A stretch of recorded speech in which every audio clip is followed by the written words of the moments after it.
Hello, जय हिंद दोस्तों। मैं सौरभ आप सभी लोगों का स्वागत करता हूं अपने इस एकलव्य रीजनिंग क्लासेस में। तो कैसे हैं आप लोग? उम्मीद करता हूं आप सभी लोग बढ़िया और स्वस्थ ही होंगे और अपने एग्जामों की बहुत अच्छे से शानदार तरीके से तैयारी कर रहे होंगे। तो आज आपके बीच में मैं रीजनिंग के इम्पोर्टेंट प्रश्न लाए हूँ दोस्तों, जो आपके NTPC, SSC, army GD, railway और यूपीएससी लेवलों में पूछे जाने की पूरी संभावना प्रश्न है। उन्हीं प्रश्नों को आपके बीच में मैं लेकर लाया हूं। तो हो जाइए तैयार, पेन और कॉपी साथ में लेकर। तो चलिए बढ़ते हैं अपने प्रश्न की और रीजनिंग को आज हम लोग हल करते हैं। तो बिना किसी देरी करते हुए अपने सभी दोस्तों को आप बुला लीजिएगा और ऑनलाइन हो जाइए। तो चलिए बढ़ते हैं अपने प्रश्न की ओर। आपके स्क्रीन पर देखिएगा, पहला क्वेश्चन है, नीचे दिए गए श्रृंखला में अगला पद ज्ञात कीजिए। यहाँ पर दिया है 1, 5, 29, अगला है क्वेश्चन मार्क। तो क्या आएगा क्वेश्चन मार्क की जगह पर? तो देखिएगा दोस्तों, यहाँ पर हम लोगों को दिया है 1, 5 फिर 29। तो इसमें कौन सा लॉजिक फॉलो कर रहा है? तो देखिएगा इसमें क्या चल रहा है, ये 1 स्क्वायर दोस्तों, ये 1 स्क्वायर मतलब कि 1 और क्या कर रहा है प्लस 0 की है तो 1 आया है। फिर अगला में क्या किया है, 1 से जब 5 की ओर गया है तो उसमें क्या किया है, 2 का स्क्वायर कितना होता है, 2 का स्क्वायर यहाँ पर हो जाएगा दोस्तों 4, और 4 में +1 किया है तो यहाँ पर 5 हुआ है। फिर अगले में क्या किया है, देखिएगा दोस्तों 3 का क्यूब किया है। 3 का क्यूब करेंगे तो यहाँ पर 27 होता है, 3 का क्यूब 27 और 27 में प्लस कितने की है, 2 किया है तो क्या हो रहा है यहाँ पर 29 आया है। तो अगला में हम लोग भी वैसे सीरीज फॉलो कर लेते हैं, जैसे कि हम लोगों को करना है 4 का स्क्वायर मतलब कि 4। तो यहाँ पर 4 का स्क्वायर 256 होता है, 4 का क्यूब मतलब कि 4 का स्क्वायर 4 256 होता है, और 256 में हम लोगों को यहाँ पर 3 ऐड करना है तो 259 आएगा। देखिएगा पहले 2 का स्क्वायर किया 1 जोड़ा, 3 का क्यूब किया 2 जोड़ा, 4 का मतलब कि 4 का क्यूब 4 करेंगे, यहाँ पर 3 जोड़ेंगे तो 259। ऑप्शन नंबर डी इसका बिल्कुल राइट आंसर होगा दोस्तों। चलिए नेक्स्ट क्वेश्चन की ओर बढ़ते हैं। प्रश्न 1 मिनट दोस्तों, प्रश्न 2 है, देखिएगा आपकी स्क्रीन पर, यहाँ पर श्रृंखला में प्रश्नवाचक के स्थान पर कौन सा अंक आएगा? तो यहाँ पर बताइएगा श्रृंखला में प्रश्नवाचक के स्थान पर क्या आएगा। तो हम लोगों को दिया है यहाँ पर 1, 2, 3, 10, फिर यहाँ पर क्वेश्चन मार्क है, फिर यहाँ पर क्या दिया है 9802। तो यहाँ पर क्या आएगा? तो देखिएगा दोस्तों यहाँ पर कौन सा सीरीज फॉलो कर रहा है, यहाँ पर कर रहा है 1 का स्क्वायर किया है और +1 किया है तो 1 का स्क्वायर 1 ही होगा और +1 करेंगे यहाँ पर 2 आएगा। फिर अगला में क्या कर रहा है, 2 का स्क्वायर किया है, 2 का स्क्वायर यहाँ पर 4 होता है और 4 में -1 किया है तो यहाँ पर 3 आया है। अगला में क्या कर रहा है दोस्तों, यहाँ पर देखिएगा अगला में 3 का स्क्वायर किया है, 3 का स्क्वायर कितना होता है 9, और 9 में +1 किया है तो यहाँ पर 10 आया है। फिर अगला में क्या करेंगे हम लोग, 10 का स्क्वायर लेंगे यानी कि 100 होगा, 10 का स्क्वायर 100 और -1 करना है हम लोगों को तो यहाँ पर 99 आएगा। फिर अगला में हम लोग 99 का स्क्वायर लेंगे दोस्तों, फिर यहाँ पर क्या करना है हम लोगों को +1 करना है तो क्या आएगा 9802 आएगा। तो इसका बिल्कुल राइट आंसर होगा, 10 का स्क्वायर हो रहा है 100, 100 में -1 करना है, पहले क्या कर रहा है देखिए प्लस फिर माइनस फिर प्लस फिर माइनस फिर प्लस हो रहा है तो यहाँ पर 99 आएगा। 99 ऑप्शन नंबर ए पे है, 99 इसका बिल्कुल राइट आंसर होगा। उम्मीद करता हूँ यह प्रश्न आप लोगों को समझ में आया होगा। चलिए नेक्स्ट क्वेश्चन की ओर बढ़ते हैं। प्रश्न 3 है, देखिएगा दोस्तों आपके एग्जामों में हर एग्जाम में अभी ये डायरेक्शन का प्रश्न आ रहा है। तो देखिएगा प्रश्न 3 मैं डायरेक्शन का लाया हूँ आप लोगों के लिए।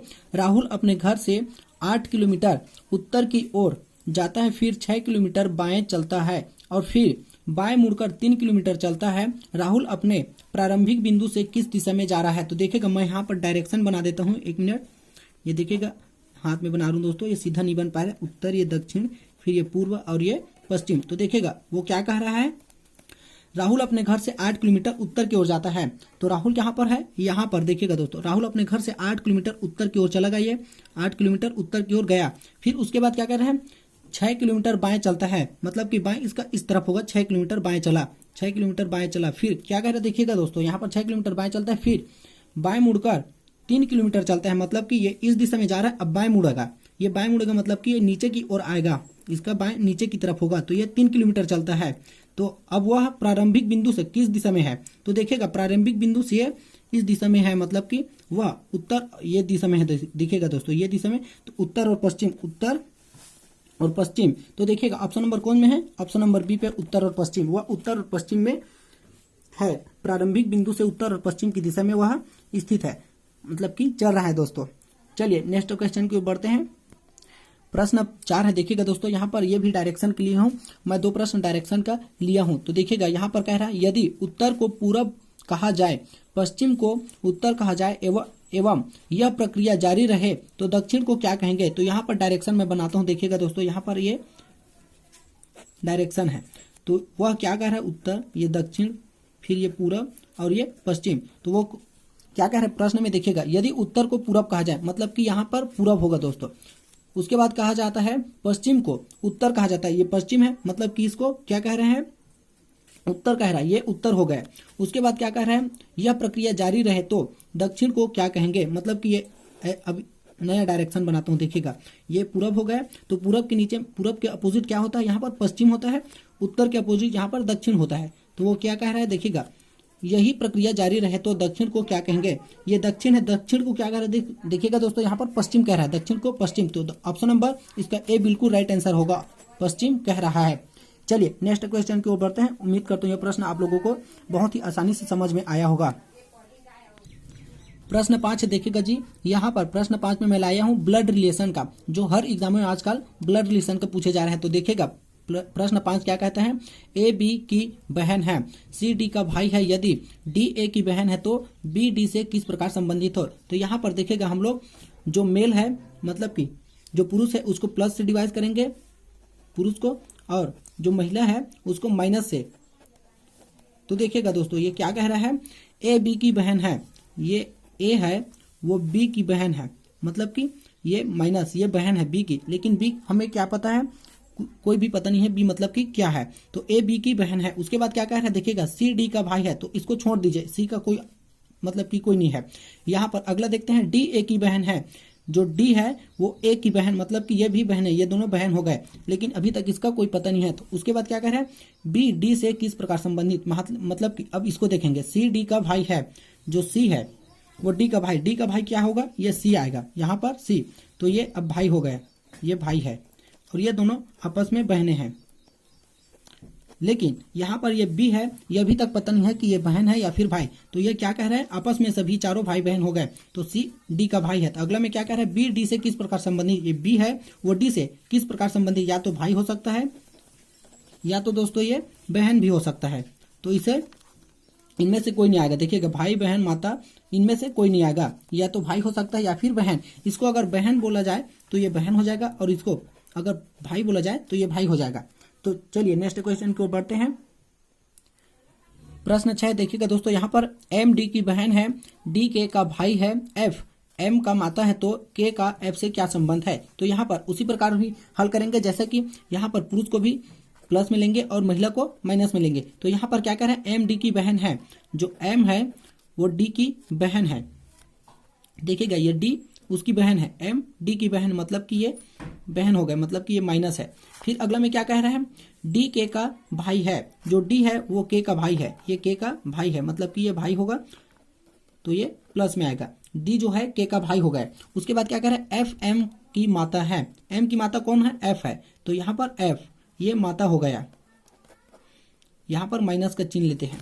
फिर उसके बाद क्या करें, के का एफ से क्या संबंध है। यहाँ पर देखिएगा एम जो है डी का भाई है, एम जो है डी की बहन है, उसके बाद डी जो है के की भाई है, फिर एफ है वो एम के माता है, मतलब कि ये तीनों भाई बहन हो गए आपस में, और फिर ये एफ इन तीनों के माता हो गए। तो यह क्या कर रहा है, एफ से क्या संबंधित है, के का, जो के है उसका एफ से क्या संबंध होगा।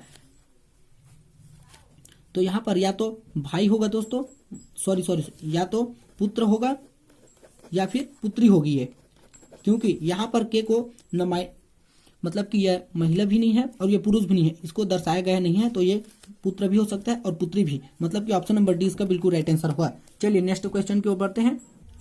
प्रश्न 7 देखिएगा दोस्तों, यहाँ पर यदि ये कोडिंग डिकोडिंग का है, यदि चेन को GEZEX लिखा जाए तो MAY को कैसे लिखेंगे। हम लोगों को दिया है यहाँ पर चेन को क्या लिखा है, देखिएगा दोस्तों यहाँ पर ZEX, तो यहाँ पर क्या कर चल रहा है, ये 3 देखिएगा दोस्तों, फिर ये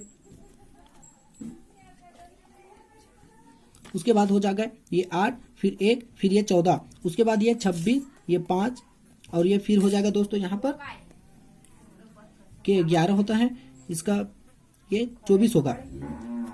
फिर यहाँ पर देखिएगा सभी में माइनस कितने करते जा रहा है, 3 से जब 26 की ओर गए हैं तो -3 के है।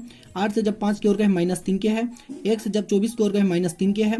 14 से जब 11 की ओर गए -3 के है। तो अगला में हम लोग भी वैसे ही करेंगे जैसा कि हम लोगों को दिया है MAY। तो M का प्लेस वैल्यू यहाँ पर 13, A का प्लेस वैल्यू 1, Y कितने नंबर पे 25 नंबर पे। तो 13 में जब -3 करेंगे तो यहाँ पर क्या आएगा, यहाँ पर आ जाएगा दोस्तों 10। 10 में क्या आता है, यहाँ पर J आता है।